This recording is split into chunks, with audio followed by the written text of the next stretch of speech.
आज सबसे बड़ा इस उम्मत को जो नुकसान पहुंच रहा है हमारी कौम में छुपे हुए दलालों से पहुंच रहा है।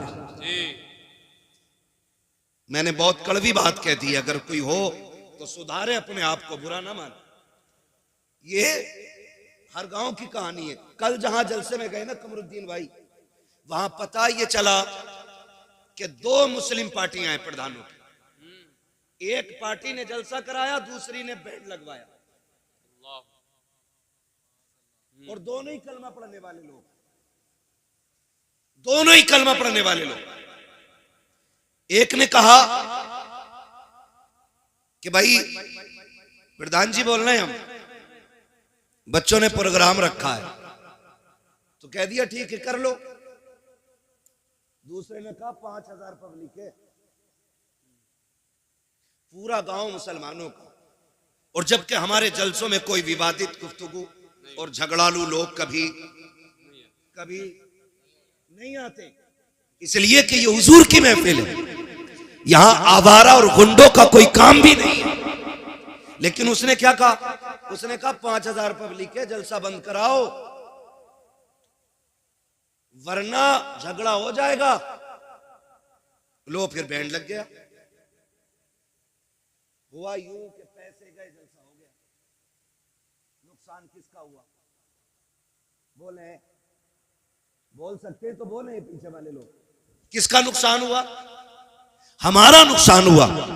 आपसे सिर्फ इतनी बात कहने के लिए आया हूं, आज जो हवाएं चल रही है ना, दौर का तकाजा है, हालात का तकाजा है, कुल उम्मत मुस्लिमा को एक जगह इकट्ठा होना पड़ेगा। और जो आपसी इख्तलाफात हैं, किसी के मैंड का झगड़ा, किसी के खेत का झगड़ा, किसी के प्लॉट का झगड़ा, किसी के रास्ते का झगड़ा, किसी की जमीन का झगड़ा, किसी की इज्जत का झगड़ा, किसी की नाक का झगड़ा, किसी की मूंछ का झगड़ा, ये जितने झगड़े हैं ये सारे एक तरफ रखो और सब मुस्तफा की गुलामी में आकर के एक दूसरे के शाना बशाना हो जाओ और दुनिया को बता दो मुस्तफा के चाहने वाले न कल अलग थे न आज अलग है। खुदा की कसम, जिस तरह मुस्तफा ने कलमे की रस्सी से कल जोड़ा था, आज भी उम्मत उसी रस्सी से जुड़ी हुई नजर आ रही। नारे तकबीर, नारे रिसालत, मसलके आला हजरत मौलाना हम्माद रजा मुरादाबादी। सुभान अल्लाह, सुभान। आज सबसे ज्यादा जरूरत है इत्तेहाद की। अपनी सफों में इत्तेफाक पैदा करें, वरना ये बहुत जिम्मेदार लोग बैठे हुए हैं। कोई मस्जिदों में सैकड़ों लोगों की क़यादत कर रहा है, कोई मदरसे में सैकड़ों बच्चों की जिंदगी सवार रहा है, कोई अपनी दरसगाह में ऐसी तरबियत दे रहा है कि कुरान वालों की दुनिया भी बेहतर हो जाए, आखिरत भी बेहतर हो जाए। मैं नहीं जानता आप इनके बारे में क्या कहते होगे। आपका कोई किसी के ये चचा होंगे, किसी के भतीजे होंगे, किसी के बेटे होंगे, कोई लल्ला कह के आवाज देता होगा, कोई भतीजा कह देता होगा, कोई चाचा कहता होगा। ये सारे रिश्ते बाद में हैं, लेकिन हुजूर की गुलामी का रिश्ता सबसे पहले है। ये सबसे पहले, ये सबसे पहला रिश्ता है। हम इनका एहतराम इसलिए नहीं करते कि इनके 8 हाथ पैर हैं, इसलिए भी नहीं करते कि इनकी 4 आंखें, इसलिए नहीं करते कि ये बैक वक्त चारों तरफ देखते, बल्कि इसलिए करते हैं कि इनके सीने में जो दीन है वो मेरे मुस्तफ़ा का दिया हुआ है, मेरे मुस्तफ़ा का दिया हुआ दीन है। आज जरूरत इत्तेफाक की है, आज जरूरत इत्तेहाद की है। आज उम्मत का हाल बता दूं, खुदा की कसम, जब हवा चलती है ना पीरों की, तो ढूंढ ढूंढ के मुरीद करते, ढूंढ ढूंढ के कहते हैं कोई बच्चा है छोटा मोटा, गोद में डाल दो। क्या करेगा भाई? का मुरीद करना है। हम बैत के मुखालिफ नहीं, हम मुरीद और पीर के खिलाफ नहीं है, लेकिन आज उम्मत जिस मकाम पे खड़ी है ना, खुदा की कसम, जिस दिन से ताजुश शरिया का विसाल हुआ है ना, आज तक उम्मत लावारिस नजर आती है। आज कोई हमारे सरों पे हाथ रखने वाला नहीं है, आज इस कौम की कोई क़यादत करने वाला नहीं है, आज इस कौम के आगे खड़े होकर के इस कौम की रहनुमाई करने वाला कोई नजर नहीं आ रहा है। आज जरूरत है कि हम मुस्तफा के दिए हुए तरीके को अपना कायद बना लें। कुरान जो हमारे बीच में है उसको अपना रहनुमा की तस्लीम करें और हर जगह अपनी क़यादत के लिए मुस्तफा के दिए हुए तरीके और कुरान को अपना रहनुमा बना करके आगे बढ़े। अगर किसी को किसी से कोई नाराजगी है तो चलो उठो, उसको माफ कर दो, उससे माफी मांग लो। आप अगर ये कहो कि मौलाना माफी तो मांग लूंगा, लेकिन लोग जलील करेंगे, रुसवा करेंगे, कोई छोटा कहेगा, कोई कहेगा डर गया, आज उसकी परवाह नहीं करनी है, उससे कह दो उसके दरवाजे पे जाओ जो तुमसे नाराज है, अगर छोटा भी है उसके दरवाजे पे दस्तक दो और जाके कहो यार मुझे माफ कर दे, अगर कोई खता हो गई है, अगर वो धक्का भी दे, अगर ये भी कहे मुझे तुझसे समझौता नहीं करना, तू कितना बेगैरत है, तू फिर से आ गया है, उससे कह देना आज मैं गैरत और बेगैरत के लिए नहीं बल्कि मदीने वाले के बताए हुए तरीके के लिए आया हूं। मेरे नबी ने कहा है जो रूठे हुए भाई को पहले सलाम करता है अल्लाह उसके सारे गुनाह माफ फरमा दिया। सुभान अल्लाह, सुभान अल्लाह, बहुत खूब। मना लो, लेकिन किसे मनाए? बाप बेटे में नहीं बनती, चचा भतीजे में नहीं बनती, भाई भाई में नहीं बनती है। हाँ, अगर 1 इंच फालतू नप गई ना तो उसी पे मुकदमे चल रहे। अगर 1 ईंट दीवार में निकल गई, कह रहा है ये क्यों निकली? भाई ये मिस्त्री की भी खता हो सकती है, ये थोड़ी सी निकल गई तो इसमें क्या हुआ? उसी पे झगड़े, इन छोटी छोटी बातों पे इतने बड़े झगड़े। आप जानते हो माफ करना हुजूर ने सिखाया है। किसने सिखाया? हुजूर ने सिखाया है। आज जब बाप बेटे नाराज हो जाते तो बेटा कहता नहीं नहीं मैं अब्बा को सलाम नहीं करूंगा। कहा क्यों? कहा उन्होंने मुझे चौराहे पे जलील किया था, मुझे डांट दिया था, मैं अपने यारों के साथ खड़ा था। मैं कहता हूं बेवकूफ, जिन्हें बाप डांटते हैं ना वो बेटे खुश नसीब होते हैं, इसलिए कि डांटने वाले भी रब नसीबों से अता फरमाता है। क्या बात, सही बात है। ये नसीबों से मिलते हैं। अगर बाप डांट दे तो गुस्सा ना करो, ये हक है उसका, क्योंकि वो बाप है, पावर है उसके पास, क्योंकि वो बाप है।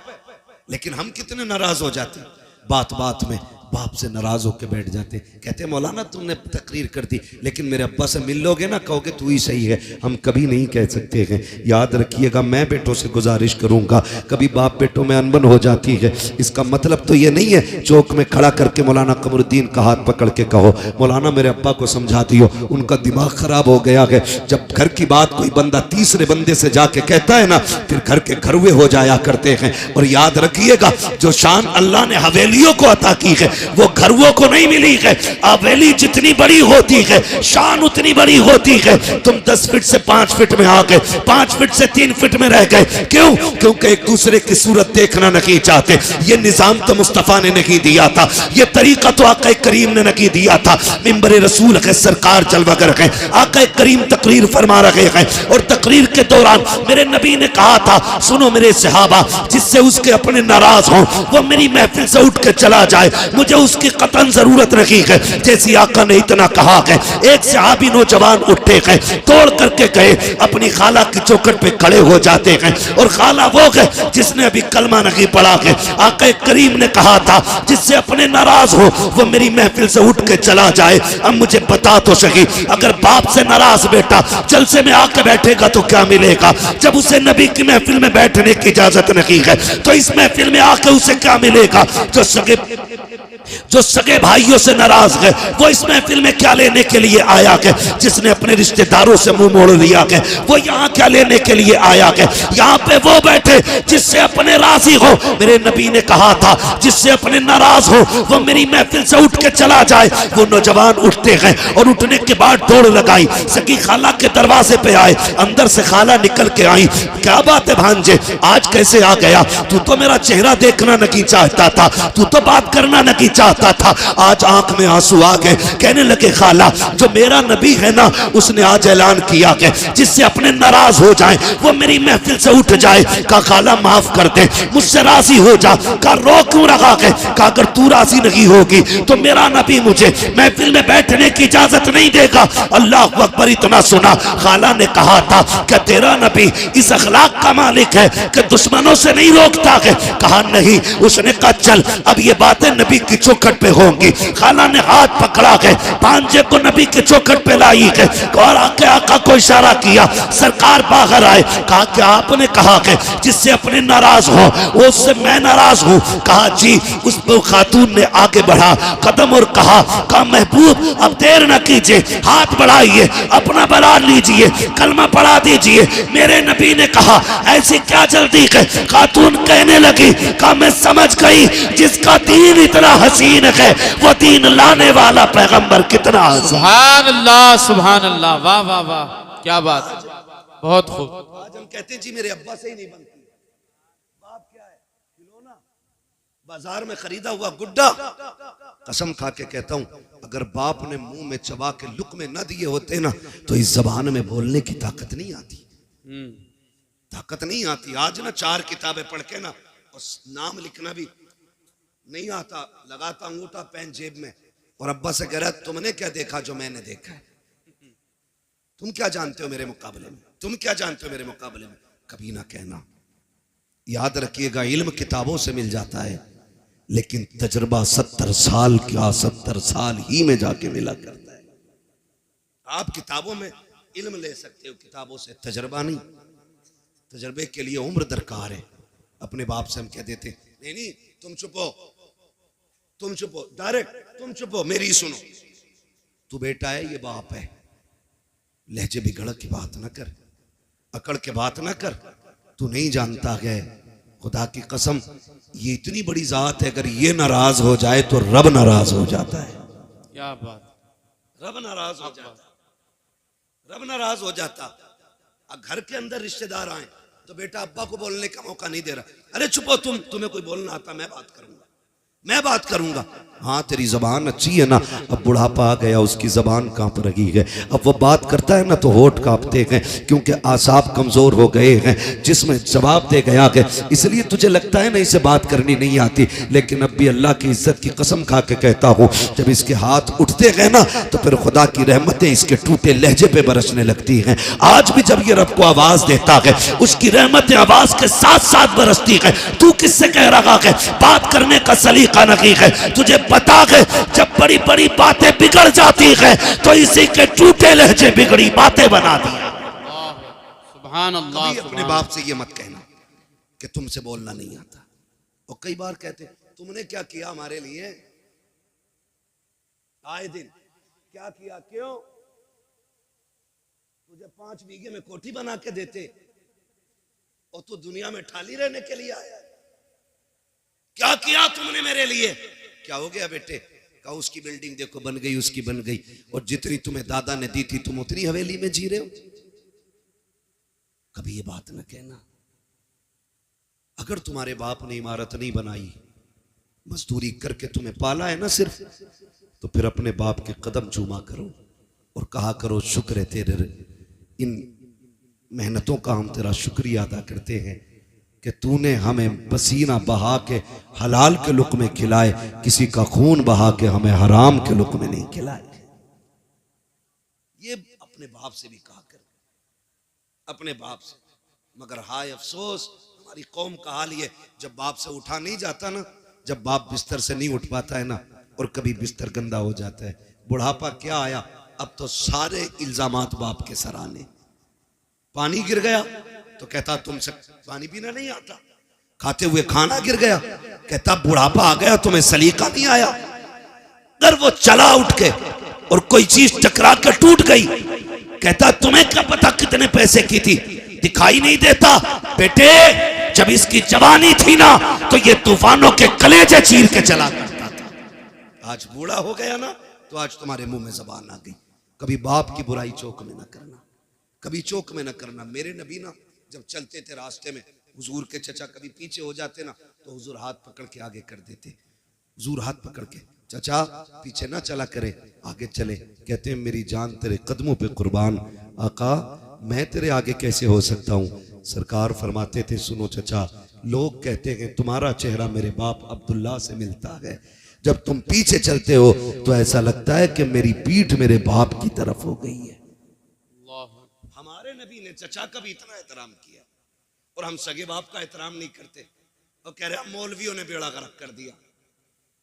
गलती हमारी जिम्मेदार, मौलवी मच्छर ज्यादा काट दे, कह रहा 14वीं सदी का मौलवी नहीं बख्शा जाएगा। क्यों? मच्छर भी हमने सिखाए। कब तक अपने ऐप दूसरों पे डालेंगे हम? रब तो सबका है ना जी, रब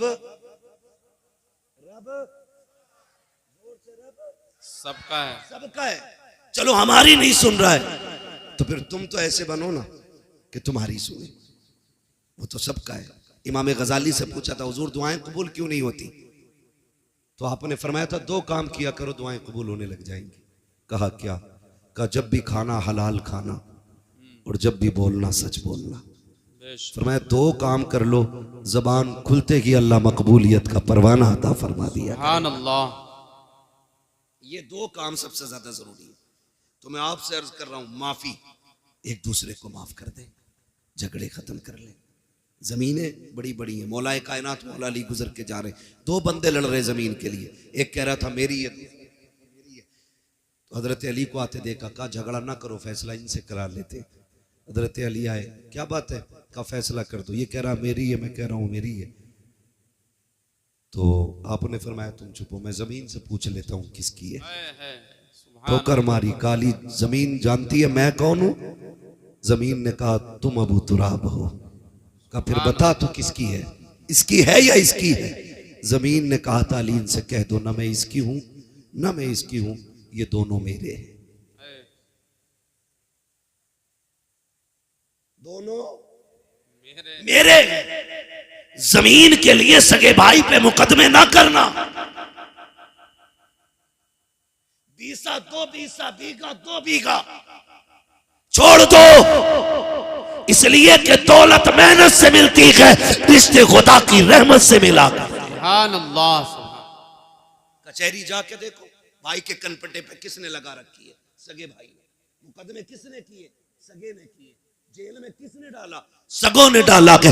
भतीजों को यतीमी की जिंदगी गुजारने पे मजबूर किसने किया है, सगों ने किया है। अपने बाप के साए से महरूम बच्चों को किसने किया है, अपनों ने किया है। ओ नौजवानों, खून में गर्मी होती है, थोड़ी देर के गुस्से को बर्दाश्त कर लिया करो। अगर किसी के लहजे में तुम्हें जिल्लत महसूस हो, थोड़ी देर की जिल्लत बर्दाश्त कर लो। अगर तुमने खून की गर्मी दिखाई, नस्लें बर्बाद हो जाती हैं, जमाना तमाशाई बना देखता है। और आज दुश्मन ताकतें तुम्हें मुंह फैलाए देख रही है। तुम जरा सी गलती करो, तुम्हारे बेड़े गरक कर दिए जाए, तुम्हारे जरा से कदम गलत उठे, तुम्हें तबाह बर्बाद कर दिया जाए। मुझे बताओ तो सही, जितने दंगे हो रहे हैं उनमें मुजरिम भी गम है, कातिल भी गम है, मकतूल भी गम है, सताए भी हम जाते हैं, जेलों में भी हम डाले जाते हैं। वजह सिर्फ इतनी है कि हमारे गुस्से कंट्रोल में नहीं है, हमारे दुश्मन चालाकी से काम कर रहे हैं। तुम्हें तो मुस्तफा ने फिरासत दी थी, आका करीम ने दयानत दी थी, तुम्हें बिगड़ने की जरूरत नहीं है। अगर गुस्सा आ जाए, सुलह हुदैबिया याद कर लेना, सारा गुस्सा ठंडा हो जाएगा। अगर बदला लेने का वक्त आ जाए तो फतेह मक्का याद करना। खुदा की कसम, मुस्तफा का किरदार अपना लो, ये दुनिया भी हमारी होगी, आखिरत भी हमारी होगी। सुभान अल्लाह, सुभान अल्लाह, बहुत खूब हजरत, सुभान अल्लाह। कह रहा हूं, एक एक जगह का नाम आप पढ़ते होगे और सारे देखते होगे। मकान भी हमारे टूटे, जेल में भी हम, मारे भी हम गए, जेल में भी हम, समझ रहे। मस्जिदों पे हमारी हमले, जेल में भी हम। मेरे भाई, गुस्सा गुस्सा गुस्सा कंट्रोल में रखो, कंट्रोल में रखो, वरना दुनिया तुम्हें लूटने पे लगी है, लूटने पे लगी है। 10, 20, 50 हजार, लाख, 10 लाख, 20 लाख ये मुकदमों में लग जा रहे हैं। हम भाई को सजा कराने के लिए 50,000 दरोगा को देने तैयार हैं, लेकिन भतीजे की जिंदगी बचाने के लिए 5,000 हॉस्पिटल में देने तैयार नहीं। ये हमारी सच्चाई है। और गौस का दामन नहीं छोड़ेंगे, आला हज़रत का दामन। अरे पकड़ा ही कब है हमें, छोड़ोगे क्या, पकड़ा ही कब है, किरदार देखें हम अपने।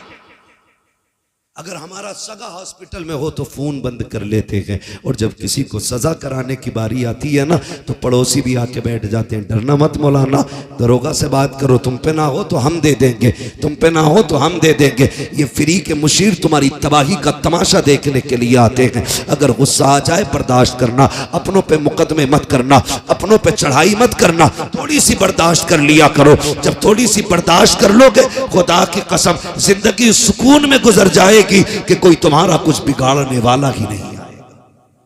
इसलिए जरूरी है अपनी सफों में इत्तेफाक पैदा करें। झगड़े हैं तो एक दूसरे से समझौते करें, मोहब्बतें पैदा करें। बिरादरी का झगड़ा, खानदान का झगड़ा, जात पात के भेदभाव, इस्लाम इसकी इजाजत नहीं देता है, इस्लाम इसकी इजाजत नहीं देता है। याद रखिएगा, अल्लाह के नजदीक वो अजमतों वाला है जो दुनिया में ज्यादा तकवे वाला है। जैसा आपका तकवा वैसा ही आपका मकाम अल्लाह की बारगाह में बुलंद है। इसलिए मेरी गुजारिश है, पठान, खसाब, जमींदार, ठेकेदार बाद में बने, रब के वफादार बंदे पहले बनने की कोशिश करें। हम लोग पहले बनने की कोशिश करें। भाई क्या होता है जानते हैं आप? आज जाके देख लो, हॉस्पिटल में जितने भी झगड़े होंगे भाइयों ने मारा होगा। थाने में जाके देखो तो दोनों तरफ भाई होंगे। कचहरी में जाके देखो, एक वकील के बिस्तर पे भाई है तो दूसरा भी भाई है। ये कंडीशन है। भाई क्या होता है? करबला सुनी है ना, जानते हो ना करबला? करबला में एक भाई को हुसैन कहा जाता है, दूसरे भाई को अब्बास कहा जाता है। तवज्जो है सारे लोगों की? मैं बताने लगा हूं भाई किसे कहते हैं। एक भाई को हुसैन कहा जाता है, दूसरे को अब्बास कहा जाता है। अब्बास वो है जिसने कभी इमाम अली मकाम का नाम नहीं लिया था। पूरी जिंदगी कभी भाई कह के आवाज नहीं दी थी, जब भी कहा था आका कह के आवाज दी, अपना सरदार कह के आवाज दी, कभी भाई नहीं कहा था। इतना अदब था, इतना अदब। जब करबला में गाजी अब्बास मैदान जाने लगे ना, तो मेरे इमाम ने कहा था अब्बास का जी आका का एक बार मेरे सीने से लग जा। दौड़ के आए, सीने से लग गए। आपने कहा मुझे भाई कहने लगे मेरी माँ उम्मे बनीन ने कभी सिखाया ही नहीं था कि मैं आपको भाई कहूं। बचपन से मुझे सिखाया था कभी हुसैन को भाई ना कहना। मैंने कहा था अम्मी उनका बाप भी अली, मेरा बाप भी अली, मैं भाई क्यों ना कहूं? तो मेरी माँ ने कहा था तू उम्मे बनीन का बेटा है, वो फातिमा ज़हरा का बेटा है। ये अदब सिखाए गए, ये अदब, ये तहजीब सिखाई गई। काश तो भाई कह दे। गाजी अब्बास ने उस दिन कहा था भाई। खुदा की कसम जब जाने लगे तो फिर हुसैन रोए। गाजी अब्बास ने कहा था आज अकबर को लाकर खेमे में रखा, नहीं ऐसे रोए जैसे अब रो रहे हैं। मेरे हुसैन ने कहा था तेरे बाद करबला में मुझे भाई कहने वाला नहीं रहेगा। ये भाई होता है। और तारीख गवाह है, मैदान करबला में गए, तलवारें चली, जब आप घोड़े से नीचे आने लगे, एहतराम किया करो, छोटे बड़े की कदर किया करो। आज हमारे घरों का माहौल ये है कि जो कमाता ज्यादा है उसकी इज्जत ज्यादा है, चाहे छोटा हो या बड़ा हो। अगर छोटा है तो वो बड़े का बाप बन बैठा है। अगर बड़े भाई ने मेहनत करके छोटे को पैसे दे के पढ़ाया है तो पूरे कलम की ताकत छोटे वाला बड़े भाई पे निकालता है। देख मेरे कोट की ताकत ये है, मेरे कलम की ताकत ये है। ओ भाई अपने बड़ों का एहतराम किया करो। जब गाजी अब्बास करबला के मैदान में गए, सवारी से नीचे आए थे, कहा था अदरिकनिया हुसैन, हुसैन मुझे आके संभालो। आका हुसैन ने दौड़ लगाई और आवाज देते गए अब्बास कहाँ हो, कहाँ हो। ये कहते कहते दौड़ लगे गए। एक कोने से आवाज आई हुसैन मैं यहाँ हूँ। आपने जाते जाते पहला बाजू उठाया, कहा इन्ना लिल्लाहि व इन्ना इलैहि राजिऊन। दूसरा बाजू उठाया, दोनों बाजुओं को सीने से लगाया। समझ गए मेरे गाजी के बाजू कटे गए। तारीख गवाह है जब हुसैन गए गाजी के पास, एक आंख में तीर लगा गए, दूसरी आंख में खून भरा गए। आपने कहा था आगे हुसैन कहा जी। आका हुसैन ने भाई का सर गोद में रखा है। अब अदब देखिए भाई ने भाई का कैसे किया है। आज भाई का भाई गला काटने के लिए तैयार है, अपने फायदे के लिए। अपनों को जमीन में दफनाने वालों कान खोल कर सुनो, रिश्ते कैसे निभाए जाते हैं। जब गाजी अब्बास का सर हुसैन की गोद में आया था, मेरे इमाम ने कहा था गाजी खैर तो है, कहते शुक्र है रब का। फिर गाजी अब्बास ने कहा था हुसैन मुझे मालूम है कि तुम मुझे लेके जाओगे। कहा हाँ। कहा मेहरबानी करना मुझे खेमे ना लेके जाना। कहा किस लिए? कहा सुबह से इतनी लाशें उठाई हैं कि तेरे बाजू थक चुके हैं हुसैन, अब तू तन्हा रह गया है। हुसैन मुझे लेके ना जाना। कहा सुन अब्बास मैं यहाँ कैसे छोड़ दूंगा, खेमे में तेरी ज़ैनब को तेरा इंतजार है, उम्मे रुबाब को तेरी राह पे आके जमी है। कहा सुन तो सकी, सकीना भी तो तेरा इंतजार कर रही है। गाजी अब्बास ने कहा था हुसैन अगर तुम मुझे लेके गए और सकीना ने पूछ लिया चचा तुम तो पानी लेने गए थे, पानी किधर गए, तो जवाब क्या दूंगा। अल्लाह अकबर, तारीख गवाह है मेरे हुसैन ने भाई के सर को सीने से लगाया। कहा कोई ख्वाहिश हो तो बता। गाजी अब्बास ने कहा था हुसैन अगर मेरे हाथ होते तो तकलीफ ना देता, मेहरबानी कर मेरी एक आंख में तीर लगा के दूसरी आंख में खून भरा के मेरी खून वाली आंख को साफ कर दो। कहा किस लिए? कहा जाते जाते आखिरी निगाह तेरे चेहरे पे डालना चाहता हूं।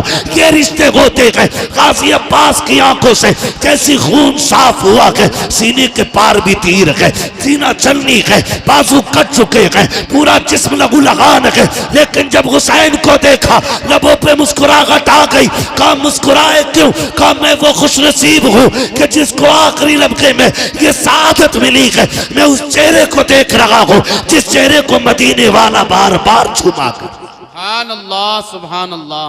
ये सुभान अल्लाह। रिश्ते होते हैं।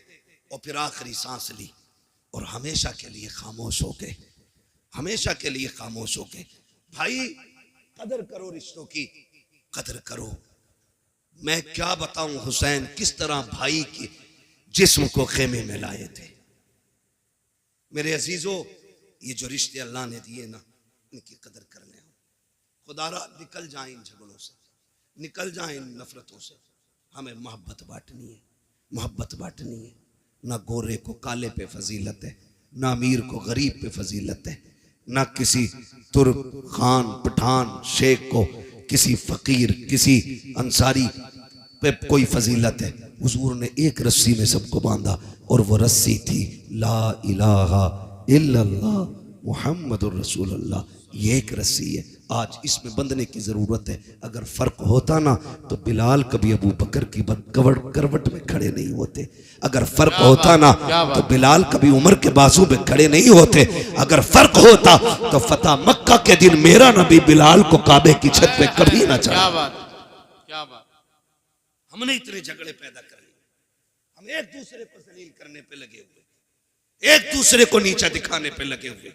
ये तो मर के पता चलेगा ऊंचा कौन है नीचा कौन है। हम कौन होते हैं फैसले करने वाले। निकले हम इन झगड़ों से और वो माहौल पैदा करें कि हम दुनिया को बता दें कि मोहम्मद से वफा तूने तो हम तेरे हैं, ये जहां चीज है क्या लोहो कलम तेरे हैं। और सिर्फ यही रिश्ते नहीं, यही रिश्ते नहीं, अगर थके ना हो तो थोड़ी बात आगे बढ़ा लो। थके तो नहीं है ना अभी आप लोग? नहीं थके ना अभी? जो लोग नहीं थके वो कहते हैं जरा या रसूल अल्लाह। मैं तो आप लोगों की हिम्मत और मेहरबानी कि इतनी रात तक आप बैठे हुए हैं, क्योंकि मैं पूरे 2 घंटे लेट यहां पहुंचा हूं। अल्लाह आपको सलामत रखे। बस अगर सुनना चाहते हैं तो मैं सुनाऊं, लेकिन यह भी अच्छा नहीं लगता ना जबरदस्ती अपनी बात किसी पे थोपी जाए। तैयार है सुनने के लिए? जरा कह दें या रसूल अल्लाह। हमारे कुछ भाई खड़े होकर सुनने, अल्लाह इन्हें सलामत रखे। हाँ, ये भी बड़ी बात है, क्योंकि इतनी देर खड़ा रहना भी छोटी बात नहीं है, बड़ी बात है। हाँ, और माशाल्लाह खड़े वाले बंदों ने भी हाथ उठाया है। कभी और खड़े रह सकते, आप बैठे रह सकते। ये शायपुरा इतने बड़े बड़े मौलाना लोग यहाँ रहते और आप सर हिला के कह रहे बैठ सकते हैं ना थोड़ी देर? सलामत रहे, सलामत रहे माशाल्लाह। हाँ, बस मैं अर्ज करूं आपसे, एक ये रिश्ता भाई का भाई से रिश्ता, फिर एक रिश्ता और बेटी का रिश्ता, बहन का रिश्ता, ये भी मजबूत करने।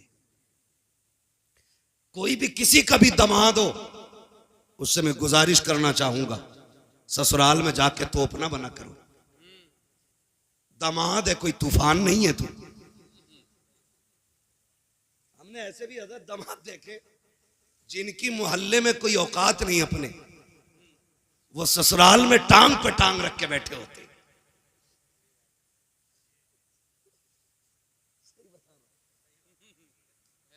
हाँ, मोहल्ले वाले कहते हो पनुआ, मतलब सही से नाम भी नहीं लेते मोहल्ले वाले, और ससुराल में वो वैल्यू बनाई है इसने रोला बना के रखा। पढ़ा लिखा भी ससुर है ना, कह रहा इनसे पूछो भाई हमारे बड़े दामाद हैं, तो वहां इतनी लंबी अलग ही रख रहे आप। सुने, अल्लाह ने एक जिंदगी मुकम्मल की है बेटी के जरिए, बहन के जरिए, बीवी के जरिए। ये जिंदगी के बड़े अहम हिस्से हैं। अगर बेटी ना हो तो आंगन सूना, अगर बहन ना हो तो हवेली सूनी, अगर बीवी ना हो तो घर सूने। ये तीनों अहम रिश्ते हैं और सबसे ज्यादा जुल्म इन्हीं पे होता है, सबसे ज्यादा। वो दामाद जिस गरीब ने अपने घर 300 रुपए का जूता नहीं पहना होता, वो ससुर से 1800 रुपए लेता जूतों के लिए। ना करो ये, इतने आसान कर दो रिश्ते कि जिस तरह बाप को बेटों पे नाज होता है, उसी तरह बाप को दामाद पे नाज होना चाहिए। ईद गुजरी है, ईद, रहम करो यार, हाथ जोड़ रहे हैं तुम्हारे आगे। 1.5 लाख की ईद ही गई है। ये रस्में चल गई। ईदी में क्या, 3 किलो छुआरे, हाँ 1.5 किलो बादाम, 2 किलो किशमिश। खागा कौन? का दामाद। 1 क्विंटल सामान भेजा, दूल्हा बन के फिर भी ऐसे ही आया जैसे भीगी मुर्गी। ये जबरदस्ती के लोड है, खत्म करो। ये जबरदस्ती के लोड ये नहीं रहने चाहिए। सिर्फ वो रखो जो इस्लाम ने रखा है। हमें अपनी तरफ से फालतू नहीं बढ़ाना, नहीं बढ़ाना। ये अलग बात है कि दामाद का लीवर इतना कमजोर होता है कि बादाम खाते ही बीमार। ये कंडीशन है। इसलिए मेरे अजीज, फालतू के खर्चे बंद करो। आज गरीब सोचता कि बेटी रुखसत कैसे की जाएगी, आज कमजोर सोचता कि बेटी के हाथ कैसे पीले किए जाएं।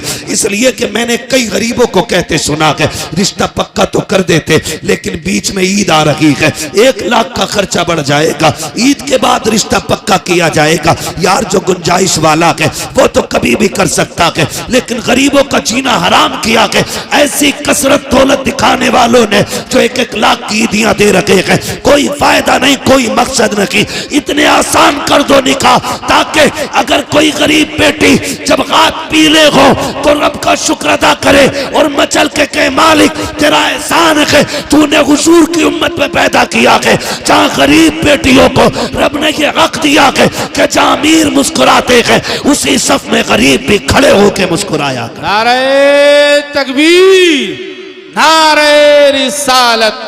पैगाम हक कॉन्फ्रेंस, मुफ्ती हम्माद रजा मुरादाबादी।